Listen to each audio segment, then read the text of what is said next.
Hey guys, so we are taking our artwork that we started last week, our jar with the rainbow background, and today we are drawing what's going inside of this jar.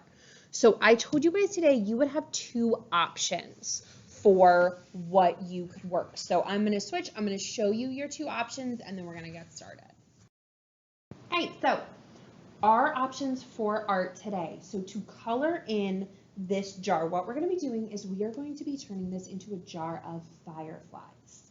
And there are going to be two ways I'm going to show you how you can put the color inside of it after we draw our fireflies. And the reason I'm telling you this is because the materials are going to be different depending on which way you choose to color it in. So you can use, if you have just crayons or colored pencils or twistables, to color it in. And on here you will color in the background blue, the firefly tails yellow, the top you can color in kind of a gray or a silver with those things. Or the way this one was done, what you will do is you will use marker to color in, and you will need a blue marker, a yellow marker, and then a gray marker or whatever color you want to make the top of your jar. Alrighty guys, so we are going to create the fireflies on here. We're all doing this the same way, no matter if you're using the markers to color in with for later. And one thing I forgot to say in that, guys, is if you are doing the markers, the way that I created this one that's going to go on the jar, the way that I created this was through markers and water and paintbrush. So I'm turning the marker into paint on here.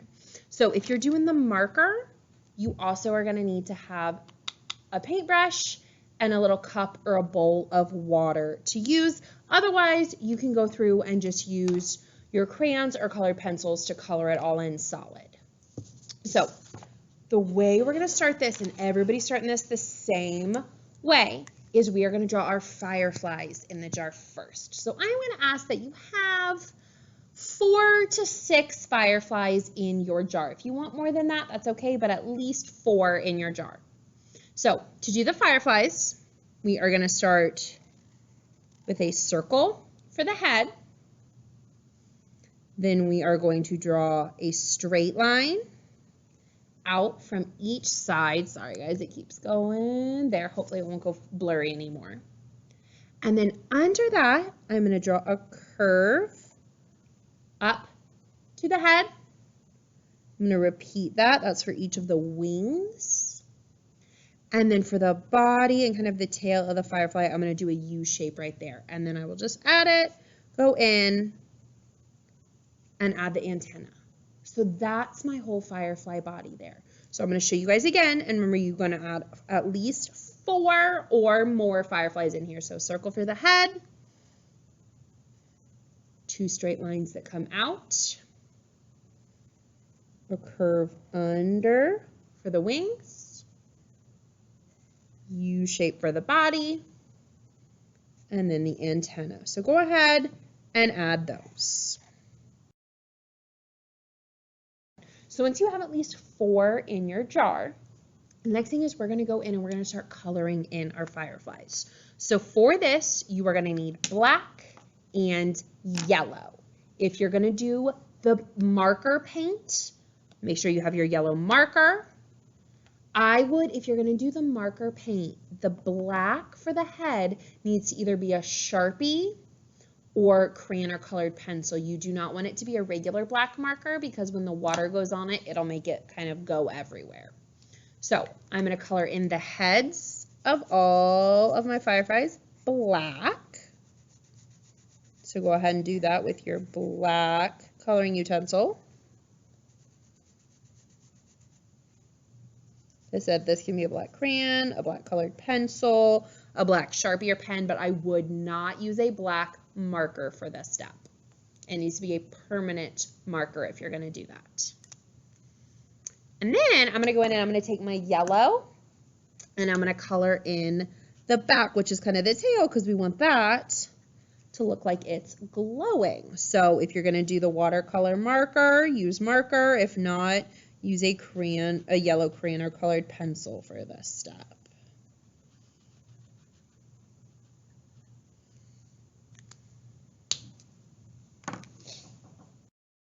right, so finishing up these, we've colored in that the wings are going to stay white, so we don't need to do anything to those.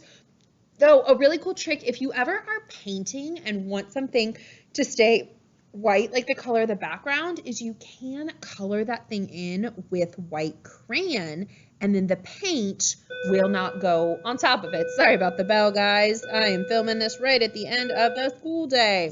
So that's always a trick you can do, but definitely don't have to with this. So the next thing we're going to go through and do, this is where it's going to change if you are using the marker to do the watercolor painting, woo, rolls off my paintbrush, with that, or if you are going to do the crayon or colored pencil. For the crayon or colored pencil, if that's what you're doing, you're going to go through and you're going to color in the background of the jar. So all of the jar space around it, if you want, you can even go in and color some little lights, like little fireflies glowing far away or little stars in the background. If you are using the marker and doing the watercolor with this, what you'll do with your marker is we're going to come in with the marker and we are going to draw a line of color right around the edge of the jar. So I'm going to come in with my blue and I am going to color in with my blue marker. And guys, remember this has to be a washable marker. I'm going to color in with my blue marker and I'm going to go all the way around the inside of the jar here. So kind of staying right in. Remember, this is only if you're doing this in marker. If you're doing crayon or colored pencil, you are just coloring in the inside of the jar blue. You're not just going to do the outline. So I'm going through, gonna keep going down, making my space, trying to my best not to get too much into the background, and it doesn't have to be a perfectly straight line. So I'm going to kind of go in here like this and then do the blue right across the top.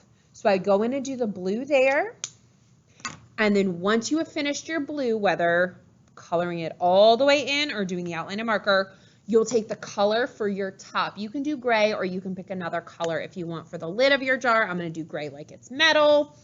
And I'm going to do the same thing. If I'm in marker, I'm going to go through and I'm just going to go right around the outside of my jar. If I'm in crayon or colored pencil, I'm just going to color in the whole lid. So right around the edge of my jar. All right, so if you are in crayon or colored pencil, at this point, you are done. You have finished your jar. You've colored in all of the background blue. You've colored in the lid gray or whatever color you chose, and you are done. If you are doing the watercolor marker, what you're going to do now is you need to have a cup or a bowl of water, and you need to have a paintbrush, preferably a little smaller one. You don't want a really, really big, thick paintbrush for this. And what we'll do is we're going to get that brush wet. We're going to take this paintbrush, and you're going to get the marker wet. And when the marker ink gets wet, just like that, it's going to start spreading and it is going to turn to paint. So it's going to start spreading out. So I just need to go in and going around the edge, get that wet, and I'm coming around here, painting in this. Now I do want to be careful because if I go over the top of the firefly wings or any of that, if I didn't color it with the white crayon first, it will fill that in. So you do want to be really careful. You're not taking it over where it's supposed to be. It's not going too far in. And we're just going to keep dragging it. So it's going to kind of almost make it go from like a dark blue around the edges to a lighter blue right here in the middle of the jar. And it kind of looks like it's kind of swirling around as that ink is coming in. So anytime you need a little more blue, just take some more water, rub it on where you colored the marker, and just keep dragging it in to the middle of your picture. And it'll just keep wetting that ink and pulling it around the picture. And you'll do that and kind of go through, really pulling as much blue as I can out of this, because I think the more color on this, the better it will look. I'm gonna kind of go around. If you do end up dragging and putting some of the water on the yellow, you might start to get kind of a glow or almost a green where the green and the yellow are, or the blue and the yellow are mixing together. So we're just kind of dragging this in, getting that ink wet again so I can grab some more blue, bring in towards the middle, and finishing up there. So I'm going to kind of drag that out, and you see I'm kind of almost moving my brush in circles.